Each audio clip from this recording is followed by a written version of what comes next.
नवम श्रेणी समस्त छात्र छात्री मानू सुंदरगढ़ जिलार ऑनलाइन तथा वर्चुअल शिक्षादान कार्यक्रम को मु स्वागत करुच्ची। मु आशीष कुमार प्रधान सरकारी उच्च विद्यालय उज्जलपुर ठारे स्नातक कला शिक्षक भाव में कार्यरत अच्छी।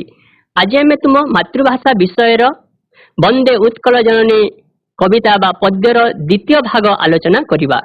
यह प्रसंग विषय रे सविशेष ज्ञान अर्जन करने चलो आम स्मार्ट बोर्ड आड़ को अग्रसर हेबा। आज शिक्षण शिक्षादान कार्यक्रम प्रसंग रही वंदे उत्कल जननी भाग 2। तो प्रिय छात्र छात्रीगण, तो आम गत थर ये वंदे उत्कल जननी कवितार भाग 1 विषय रे आम अध्ययन करथिले। चलो आम संक्षेप यही वंदे उत्कल जननी भाग 1 विषय रे आम किसी अधिक तथ्य जानिबा। सर्वप्रथमे आम जानिथिले जे वंदे उत्कल जननी कवितार कवि हेउछंती कांत कवि लक्ष्मीकांत महापात्र। लक्ष्मीकांत महापात्र को कांत कवि उपाधि भाव में विभूषित करा जायछि। लक्ष्मीकांत महापात्रंकर जन्म माणबसा गुरुवार दिन भद्रक जिल्लार तालपद ग्राम रे होइथिला। तांकर पिता थिले चौधरी भागवत प्रसाद सामंतराय एवं तांकर माता थिले राधामणि देवी। जदि आम शिक्षागत योग्यता विषय में आलोचना करथिले, से कटक एवं बालेश्वर जिल्ला रे हाईस्कूल शिक्षा समाप्त करथिले।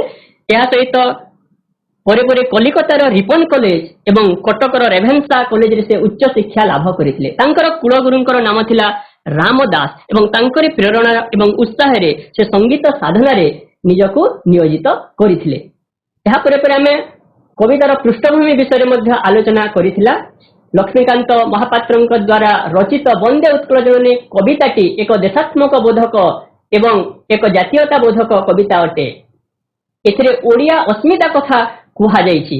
एई कविताटी होछि समग्र ओडिया वासिंकर हृदय मन एवं आत्मार कविता।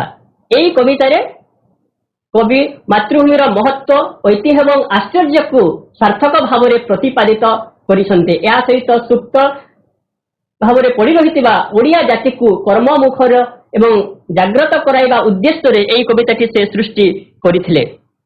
एवं कविंकर जातीय संगीत कविता गुच्छर यह प्रथम संगीत थिला।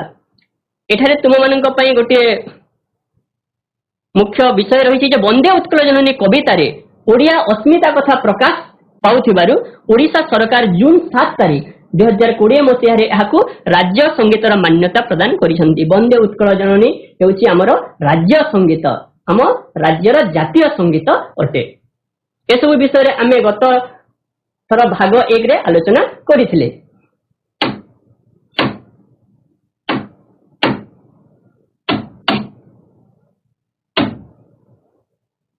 तो ए कवितारे कवि लक्ष्मीकांत महापात्र सर्वप्रथमे हम ओडिशा को माँ बोली अभिहित करी, उत्कल को माँ बोली जननी बोली अभिहित करी तांकर सर्वप्रथमे वंदना करिथिले। तांक लेखनी उद्भासित होइछि वंदे उत्कल जननी चारु हासमयी चारु भासमयी जननी जननी जननी। कवितार प्रारंभ रे कवि उत्कल माता को पुण्यमय अमृतमयी बोली विवेचना करी तांकर वंदना करिसंती। उत्कल जननी सुंदर हसरे शोभिता एवं सुंदर भाषारे प्रकाशिता अटंती। तांकर भाषा जेमिति सुंदर तांकर हस मध्य ठीक से पूरी सुंदर एवं मनमुग्धकर अटे। तो एठारे कवि सर्वप्रथमे उत्कल माटी को जननी बोली माँ बोली अभिहित करी तांकर गुणगान करिसंती, तांकर जयगान करी सहित तांकर वंदना एठी करिसंती। तो ए सब विषय रे आमे गत श्रेणी रे अध्ययन करिथिले।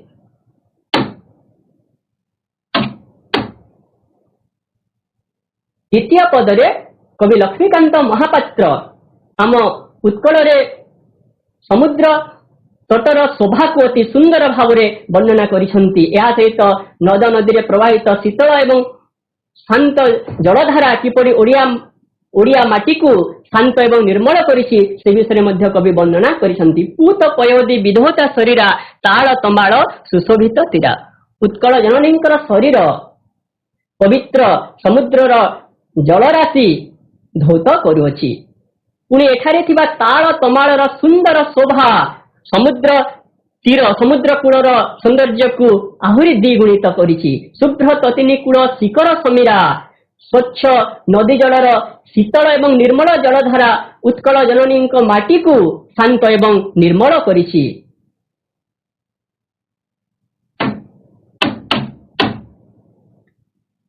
तापरे परे आमे पढ़िथिले घन घन बनराजी राजित अंगे नील भूधरमाला साज तरंगे कल कल मुखरित चारु विहंगे जननी जननी जननी। या सहित कवि लक्ष्मीकांत महापात्र उत्कलर प्राकृतिक सौंदर्य को अति निखुण भाव चित्रण करिसंती। एठारे थिबा घंच अरण्य उत्कल जननींकर अंगरे सुसज्जित होइछि। नील भूधरमाला नील पर्वतमाला तरंग सदृश होई उत्कल जननींकर शोभा को आहुरी द्विगुणित करिछि। कल कल मुखरित चारु विहंगे सुंदर पक्षी मानकर मधुर कलरव राव उत्कल जननींकर आकाश को मुखरित करिछि। जननी जननी जननी। पुणी ए पदर सर्वशेष भागरे कवि उत्कल माटी को जननी बोली अभिहित करी तांकर वंदना करिसंती। या सहित आमे उत्कल भूमि ज्ञान विज्ञान द्वारा किभली भावरे प्रदर्शित होइछि। एठारे थिबा सुंदर धान क्षेत्र शोभा किभली उत्कल माटीर शोभा को आहुरी मनोरम करिछि से विषय मध्य कवि वर्णना करिसंती। सुंदर शाली सुशोभिता क्षेत्र ज्ञान विज्ञान प्रदर्शित नेत्रा। उत्कल माटी रे थिबा सुंदर धान क्षेत्र एहार शोभा को आहुरी मनोमुग्धकर करिछि। उत्कल जननींकर चक्षु ज्ञान विज्ञान प्रदर्शन द्वारा उद्भासित होइछि। पुणी उत्कल माटी होउछि जोगी ऋषि मानकर पवित्र तीर्थभूमि। एठारे थिबा जोगी ऋषि मानकर पवित्र बासस्थान बा तांकर कुड़िया ओडिया माटी को पवित्र एवं धार्मिक पीठस्थली भावरे परिणत करिछि। पुणी सर्वशेष एठारे कवि उत्कल जननींकर वंदना करी लिखिसंती जननी जननी जननी। तो ए सब विषय आमे गत थर अध्ययन करिथिले। वर्तमान परवर्ती पद गुडी को आमे आज अध्ययन करिबा। एठारे कवि लक्ष्मीकांत महापात्रंकर लेखनी उद्भासित होइछि। सुंदर मंदिर मंडित देशा चारु कला बड़ी शोभित बेशा पुण्य तीर्थ चय पूर्ण प्रदेश जननी जननी जननी वंदे उत्कल जननी। एठारे कवि लक्ष्मीकांत महापात्र आमर उत्कल को मंदिर मालिनी बोली अभिहित करिसंती। आमर उत्कल प्रदेश होउछि एक मंदिर मालिनी प्रदेश। एठारे सुंदर सुंदर मंदिर द्वारा आमर एई प्रदेश सुसज्जित अछि। तो सेई मंदिर गुड़िकरे थिबा चारु चित्र कला ए मंदिर रे थिबा सुंदर चारु सूक्ष्म चित्र कला उत्कल मातांकर बेश को उत्कल मातांकर शोभा को आहुरी द्विगुणित करिछि। सुंदर मंदिर मंडित देशा चारु कला बोली शोभित बेशा। या सहित उत्कल माटी होउछि एक पुण्य माटी एक धार्मिक माटी। पूर्ण तीर्थचय पूर्ण प्रदेशा पूर्ण तीर्थचय पूर्ण प्रदेशा जननी जननी जननी। ओडिशा माटी होउछि एक पुण्य माटी एक धर्म माटी। यह एमिति एक पुण्य भूमि अटे जेउठारे चंडाशक धर्माशक रे परिणत होई पारे। जेउठारे पूजा पाउछंती विश्वर आराध्य देवता श्री जगन्नाथ एवं से जगन्नाथ महाप्रभु समग्र विश्व विश्व भातृत्व भाव को अति निखुण भाव प्रचार करिसंती। पुण्य तीर्थचय पूर्ण प्रदेशा जननी जननी जननी। ओडिशा हेउछि एक पुण्य भूमि एक धार्मिक भूमि। एठारे रहितिबा तीर्थ भूमि गुड़ाक तीर्थचय अर्थ तीर्थ स्थान समूह। तीर्थ अर्थ पुण्य क्षेत्र धर्म क्षेत्र। पुण्य तीर्थचय पूर्ण प्रदेशा। ओडिशा रे बहुत तीर्थ क्षेत्र गुड़िक एठारे सुसज्जित होइकी रहिछि। ओडिशा हेउछि पुण्य भूमि एक धर्म भूमि अटे। जननी जननी जननी। सर्वशेष कवि लक्ष्मीकांत महापात्र उत्कल माटी को मां बोली अभिहित करी तांकर पुणी वंदना गान करी लिखिसंती जननी जननी जननी। उत्कल सुरवर दर्पित गेहा ଅରିକୁଳ ଶୋଣିତ ଚର୍ଚ୍ଚିତ ଦେହା ବିଶ୍ୱ ଭୂମଣ୍ଡଳ କୃତବର ସ୍ନେହା ଜନନୀ ଜନନୀ ଜନନୀ। ଏଠାରେ ଓଡ଼ିଶା ମାଟିରେ ଜନ୍ମଗ୍ରହଣ କରିଥିବା ବୀର ପୁରୁଷ ଏବଂ ଜ୍ଞାନୀ ଗୁଣୀ ବିଦ୍ୱାନ ମାନଙ୍କର ଏଠାରେ କବି ଜୟଗାନ କରିଛନ୍ତି। ଉତ୍କଳ ସୁରବର ଦର୍ପିତ ଗେହା, ଉତ୍କଳର ଗେହ ଅର୍ଥ ଗୃହ, ଏଠାରେ ଉତ୍କଳ ସୁରବର ଦର୍ପିତ ଗେହା, ଗେହା ଅର୍ଥ ହେଉଛି ଆମର ଗୃହ ବା ଘର। ଉତ୍କଳ ସୁରବର ଦର୍ପିତ ଗେହା, ଉତ୍କଳ ହେଉଛି ବୀର ପୁରୁଷ ଏବଂ ଯୋଦ୍ଧା ମାନଙ୍କର ବାସସ୍ଥଳୀ ବା ଗୃହ। ଉତ୍କଳ ସୁରବର ଦର୍ପିତ ଗେହା ଅରିକୁଳ ଶୋଣିତ ଚର୍ଚ୍ଚିତ ଦେହା, ଓଡ଼ିଶା ମାଟି ହେଉଛି ବୀର ପୁରୁଷଙ୍କର ମାଟି, ଓଡ଼ିଆ ଜାତି ହେଉଛି ବୀର ଜାତି। ଏହି ଓଡ଼ିଆ ମାଟିରେ ବୀର ସୁରେନ୍ଦ୍ର ସାଏ, ବକ୍ସି ଜଗବନ୍ଧୁ, ଜୟୀରାଜଗୁରୁ ପରି ବୀର ପୁରୁଷ ମାନେ ଜନ୍ମଗ୍ରହଣ କରି ଏ ମାଟିକୁ ଗୌରବାନ୍ୱିତ କରିଛନ୍ତି ଏବଂ ସମଗ୍ର ବିଶ୍ୱକୁ ତ୍ୟାଗ, ସେବା, ବଳିଦାନ, ସାହସ ଏବଂ ବୀରତ୍ୱର ବାର୍ତ୍ତା ପ୍ରଦାନ କରିଛନ୍ତି।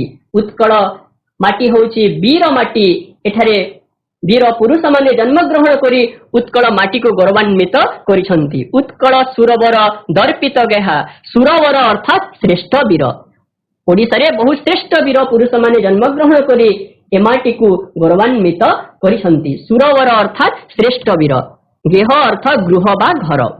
ଅରିକୁଳ ଶୋଣିତ ଚର୍ଚ୍ଚିତ ଦେହା, ଏଠାରେ ଜନ୍ମଗ୍ରହଣ କରିଥିବା ବୀର ପୁରୁଷ ମାନେ ଶତ୍ରୁ ମାନଙ୍କର ରକ୍ତରେ ଉତ୍କଳ ମାଟିକୁ ରଞ୍ଜିତ କରିଛନ୍ତି।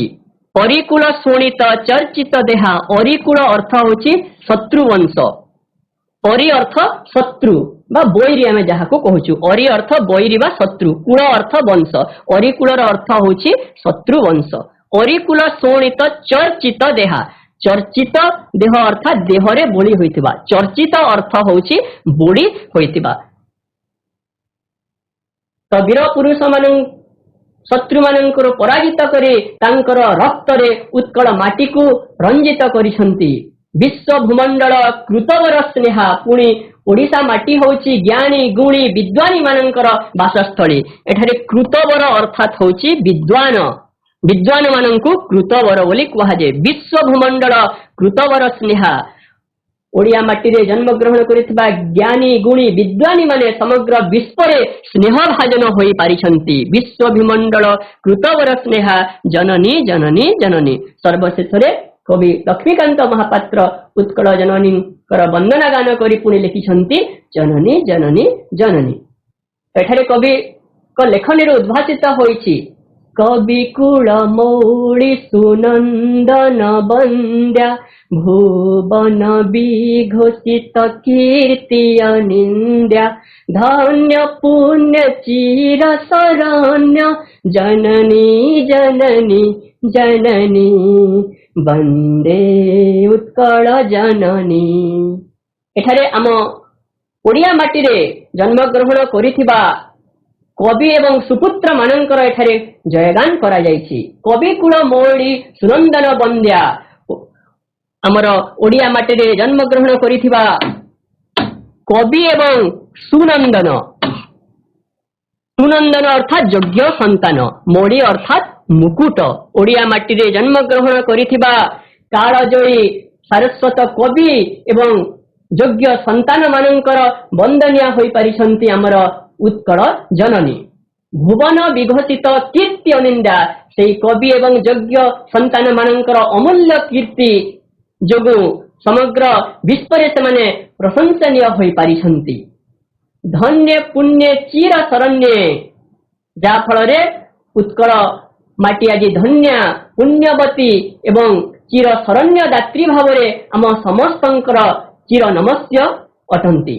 ଧନ୍ୟ ପୁଣ୍ୟ ଚିର ଶରଣ୍ୟ, ଉତ୍କଳ ଜନନୀ ହେଉଛନ୍ତି ଧନ୍ୟା, ସେ ହେଉଛନ୍ତି ପୁଣ୍ୟବତୀ ଏବଂ ସେ ହେଉଛନ୍ତି ଚିର ଶରଣ୍ୟ, ଆମ ସମସ୍ତଙ୍କର ଚିର ଶରଣ ଦାତ୍ରୀ ଭାବରେ ସେ ନମସ୍ୟ ଅଟନ୍ତି। ଜନନୀ ଜନନୀ ଜନନୀ, ପୁଣି ତୁମେ ଲକ୍ଷ୍ୟ କରୁଥିବ ଯେ ପ୍ରତ୍ୟେକ ପଦର ଶେଷ ଭାଗରେ ଏଠାରେ କବି ଜନନୀକୁ 3 ଥର ଉଲ୍ଲେଖ କରିଛନ୍ତି, ଜନନୀ ଜନନୀ ଜନନୀ। ଏହାର ଅର୍ଥ ହେଉଛି କବି ଲକ୍ଷ୍ମୀକାନ୍ତ ମହାପାତ୍ର ଆମର ଉତ୍କଳ ମାଟିକୁ ପୁଣ୍ୟମୟୀ ମମତାମୟୀ ଅମୃତମୟୀ ଜନନୀ ଭାବରେ ବିବେଚନା କରି ତାଙ୍କର ଜୟଗାନ କରିଛନ୍ତି, ତାଙ୍କର ଗୁଣଗାନ କରିଛନ୍ତି ଏବଂ ତାଙ୍କର ବନ୍ଦନା କରିଛନ୍ତି। तो ये होची आम बंदे उत्कल जननी कवितार द्वितीय भाग। वर्तमान आमे यार सारांश विषय रे संक्षेप रे आलोचना करिबा। सुंदर मंदिर मानकरे उत्कल विमंडिता। उत्कल हेउची मंदिर मालिनी प्रदेश। एठारे सुंदर सुंदर मंदिर गुड़ाक रही जेपरिक पुरीर श्री जगन्नाथ मंदिर, भुवनेश्वर लिंगराज मंदिर, राजाराणी मंदिर एवं कोणार्कर सुंदर सूर्य मंदिर। तो यही सब मंदिर मान द्वारा आमर उत्कल प्रदेश विमंडिता होइछि। सुंदर कलाकृति रे तांकर बेश शोभा पाए। उत्कल मातांकर बेश एई मंदिर गात्र रे रहिथिबा सुंदर सूक्ष्म कलाकृति रे शोभा पाई थाए। पवित्र तीर्थस्थान मानकरे उत्कल भूमि परिपूर्ण। तो एठारे पवित्र तीर्थस्थान रही जाद्वारा एमाटी पवित्र एवं धार्मिक पीठस्थली भाव में परिणत होइछि। पुणे एठारे कवि उल्लेख करिसंती जे बहु वीर एवं योद्धा मानकर बासभूमि होउछि उत्कल।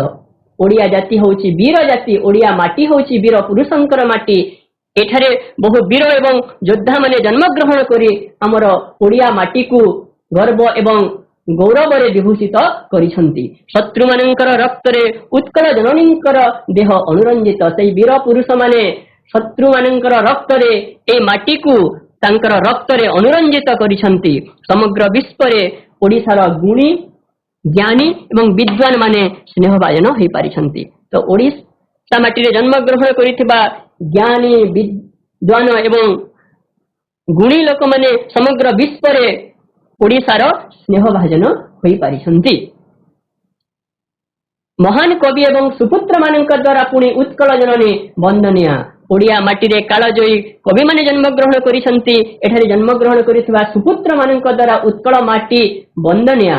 तांकर प्रशंसनीय कीर्ति सारा विश्व रे प्रचारित होइछि। सेथिपई उत्कल जननी को कवि एठारे धन्य पुण्यवती एवं सर्वदा शरणदात्री भाव रे अभिहित करिसंती एवं आम समस्तंकर चिर नमस्ते अटंती उत्कल जननी। तो वर्तमान आमे गोटे सरलार्थ विषय रे आलोचना करिबा। परीक्षा रे तो मानक पई सरलार्थ आसी थाए। तो सरलार्थ संबंध प्रश्न पढ़िले यार उत्तर किपरि भाव रे लिखिबो ताहा वर्तमान आमे आलोचना करिबा। एठारे वंदे उत्कल जननीर गोटे पद्यांशटी उद्धृत रहिछि। उत्कल सुरवर दर्पित गेहा, परिकूल शुणित चर्चित देहा। जदि ए सरलार्थ आसी थाए यार उत्तर तुमे माने किपरि भाव रे प्रदान करिबो से विषय रे आज आमे आलोचना करिबा। तो सरलार्थ जिते बेले लेखुछ यार उत्तर आमको दीटी भागरे देबा पई पड़िबो। प्रथम भागरे ए सरलार्थर जोटा आसीची सेटा को कवितारु आसीची को पद्यरु आसीची ताहा में उल्लेख करिबा। या सहित ए पद्यांशटी जो कवितारु आसीची ताहार कवि किए, कविंक विषय रे आमे संक्षेप रे किछि सूचना प्रदान करिबा। या सहित ए पद्यांशर विषय वस्तु को आमे संक्षेप रे उल्लेख करिबा। यह होची ए सरलार्थर प्रथम भाग। या सहित द्वितीय भाग रे आमे सरलार्थर विषय वस्तु को आमे उल्लेख करिबा। ए पद्यांशटीर विषय वस्तु को आमे द्वितीय भाग रे उल्लेख करिबा। तो तुम मानक पई गोटे सरलार्थ रहिछि। उत्कल सुरवीर दर्पित गेहा, परिकूल शुणित चर्चित देहा। तो प्रथमे यार प्रथम भाग आमे आलोचना करिबा। प्रथम भाग रे तुमे लिखिबो संस्कृत पद्यांशटी आम पठित साहित्य सिंधु बहिर वंदे उत्कल जननी शीर्षक कवितारु आनीत। तो सर्वप्रथमे आमे एई पद्यांशटी रहिछि ताहा क्यों कवितारु बा पद्यरु आसीछि ताहा आमे उल्लेख करिबा। संस्कृत पद्यांशटी आम साहित्य सिंधु बहिर वंदे उत्कल जननी शीर्षक कवितारु एठारे आनीत। एठारे कांत कवि लक्ष्मीकांत महापात्र उत्कल माटीर गौरव एवं वीर योद्धा मानकर गुणगान करिसंती। तो एई पद्यांशटी रे क्यों विषय रे वर्णना करिसंती कवि ताहा आमे उल्लेख करिबा। एठारे विशेष भाव रे वीर पुरुष एवं योद्धा मानकर कवि गुणगान करिसंती। एठारे कांत कवि लक्ष्मीकांत महापात्र उत्कल माटीर गर्व गौरव एवं वीर योद्धा मानकर एठी से गुणगान करिसंती। तो ए होउची आम सरलार्थर प्रथम भाग। द्वितीय भाग रे ए पद्यांशटीर विषय वस्तु को आमे उल्लेख करिबा।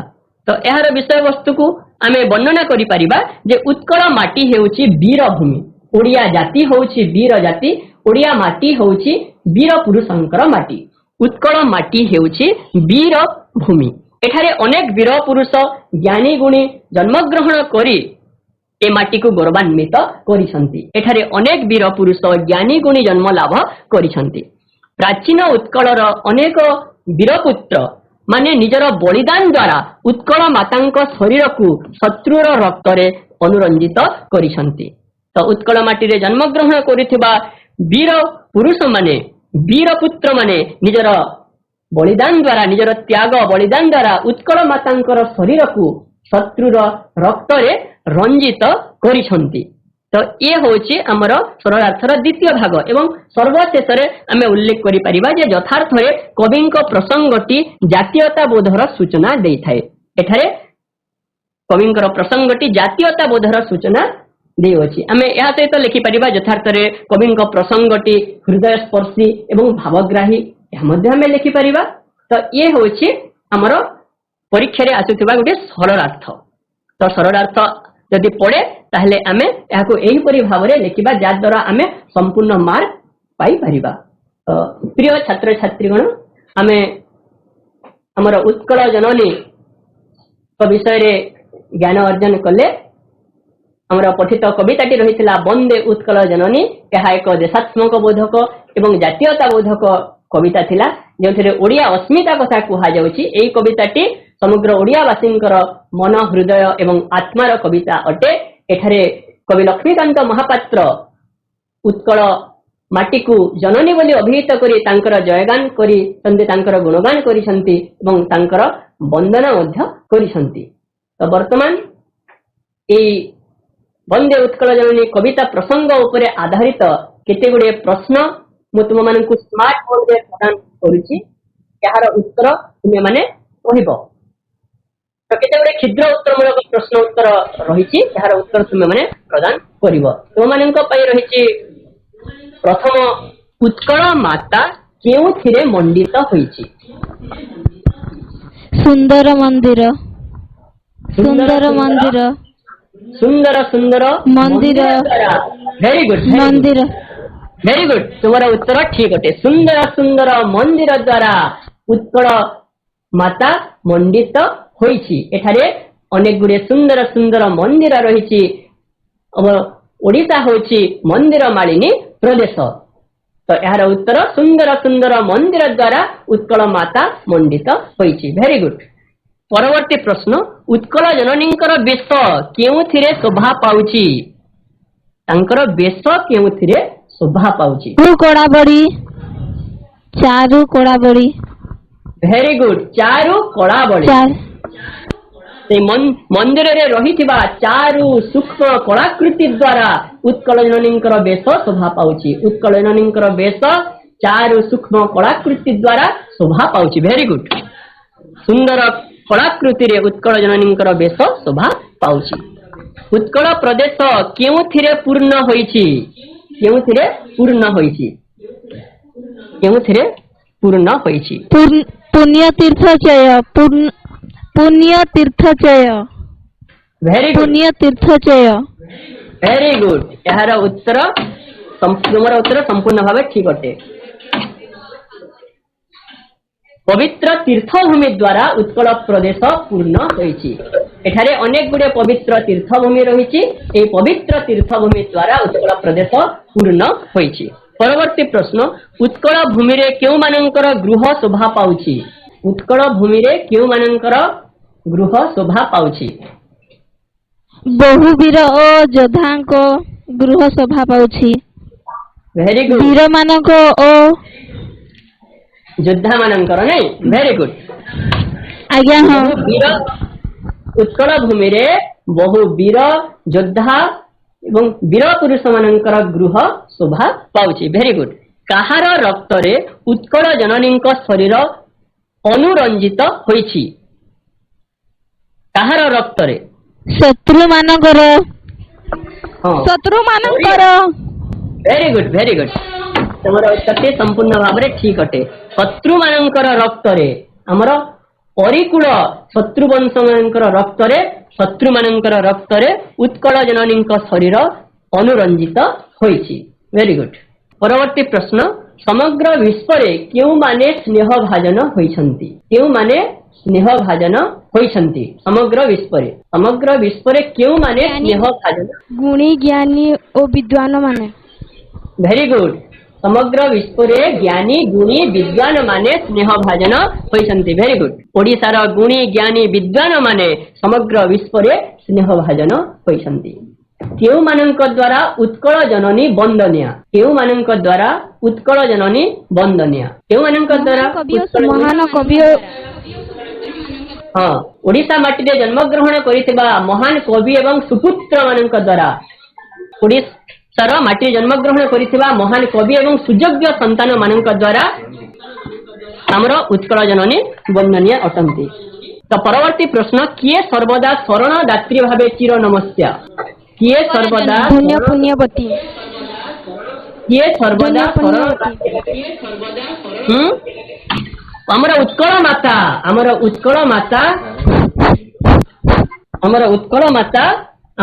सर्वदा शरण दात्री भाव चिर नमस्या अटंती परवर्ती प्रश्न कवि काहाकू धन्या पुण्यवती बोली कहिसंती उत्कल कवि जननी काहाकू उत्कल जननी आमर उत्कल माता को कवि धन्य पुण्यवती बोली अभिहित करिसंती वेरी गुड परवर्ती प्रश्न उत्कल जननीर क्षेत केउथिरे सुशोभित प्रथम भाग रे आलोचना करिथिले सुंदर विभिन्न प्रकार शस्य हाँ सुंदर शाली क्षेत्र सुशोभित उत्कल जननीर क्षेत शाली धान रे बा सुंदर शाली क्षेत्र सुशोभित वेरी गुड तो एठारे केते गुडे शब्द रही यार विपरीतार्थक बोधक शब्द तुम्हें कहब पवित्र पवित्र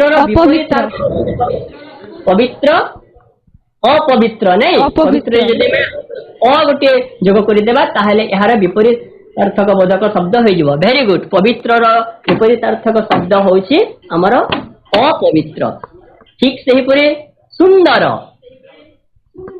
असुंदर सुंदर असुंदर ठीक उत्तर अटे सुंदर असुंदर स्नेह घृणा स्नेहर विपरीत शब्द घृणा वेरी गुड घृणा सुनंदन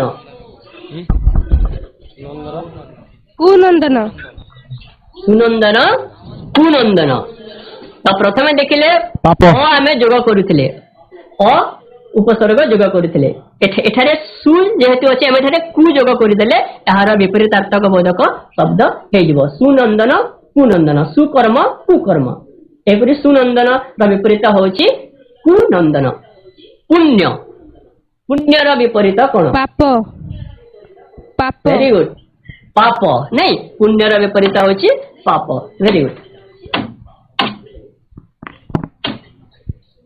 तो वर्तमान केते गुडे प्रश्न तुम मानक पई रहिछि प्रत्येक प्रश्नर 4 गोटी विकल्प उत्तर रहिछि सठिक उत्तरटी को तुम प्रदान करिवो प्रथम प्रश्न राजित शब्दर अर्थ कोन शोभित शोभित वेरी गुड राजित शब्दर अर्थ होछि शोभित वेरी गुड परवर्ती प्रश्न लक्ष्मीकांत महापात्रंकर मातांक नाम कोन थिला कवि परिचय रे आमे उल्लेख करथिले राधामणि देवी राधामणि देवी वेरी गुड तांकर मातांक नाम थिला राधामणि देवी पुण्य तीर्थ गुडिक केउ प्रदेश रे परिपूर्ण उत्कल पुण्य तीर्थ गुडिक उत्कल प्रदेश रे परिपूर्ण वेरी गुड हमर उत्कल प्रदेश होछि पवित्र एवं धार्मिक पीठस्थली नहीं कहा रक्त रे उत्कल जननीर देह अनुरंजित कहार रक्त रे शत्रु पुत्र शत्रु शत्रु शत्रु अरिकूल आम जहाँ कहे ना शत्रु मानकर रक्तरे उत्कल जननीर देह अनुरंजित। परवर्ती प्रश्न चर्चित शब्दर अर्थ कौन? चर्चा चर्चित चर्चा माने आलोचना करिबा, चर्चा न हो बड़ी हेबा। विषय आलोचना करिबा को चर्चा कहाजे। चर्चित शब्दर अर्थ बड़ी हेबा बोली हेबा नहीं बोली हेबा। बोली हेबा। Very good. चर्चित शब्दर अर्थ होछ बोली हेबा। तो ये थिला हम वंदे उत्कल जननी हमर जो कविता जहार कवि थिले लक्ष्मीकांत महापात्र यार प्रश्न उत्तर कार्यक्रम। तो प्रिय छात्र छात्रीगण तुम माननकु घरे गृह कार्य हम प्रदान करिछि याद्वारा तुमे घरे सक्रिय हेब। तो तुम मानक पई रहिछि गोटे गृह कार्यटी होछि ओडिशार प्रसिद्ध चारु कलारे परिपूर्ण कोणार्क मंदिर विषय रे अनुच्छेदटीए लेख। कोणार्क मंदिर विषय रे तुमे अनुच्छेदटीए लिखिबो। हमर कोणार्क मंदिर जहार निर्माता थिले लांगुडा नरसिंह देव से कोणार्क मंदिर जहाँ सूर्य देवता पूजा पाउछंती से ओडिशार प्रसिद्ध एवं चारु कलारे परिपूर्ण कोणार्क मंदिर विषय रे तुम माने गुटे अनुच्छेदटीए लिखिबो एवं यार उत्तर तुमे तुमर विद्यालयर संपृक्त मातृभाषा शिक्षकंकु देखाइबो। तुम मानक पई रहिछि ए गृह कार्य ओडिशार प्रसिद्ध चारु कलारे परिपूर्ण कोणार्क मंदिर विषय रे अनुच्छेदटीए लेख। तो सर्वशेष नवम श्रेणी समस्त छात्र छात्री माननकु मु धन्यवाद अर्पण करने सहित तांकर उज्जवल भविष्य कामना करुछि एवं आजिर ए शिक्षादान कार्यक्रम को मुझे समाप्त करुछि। धन्यवाद।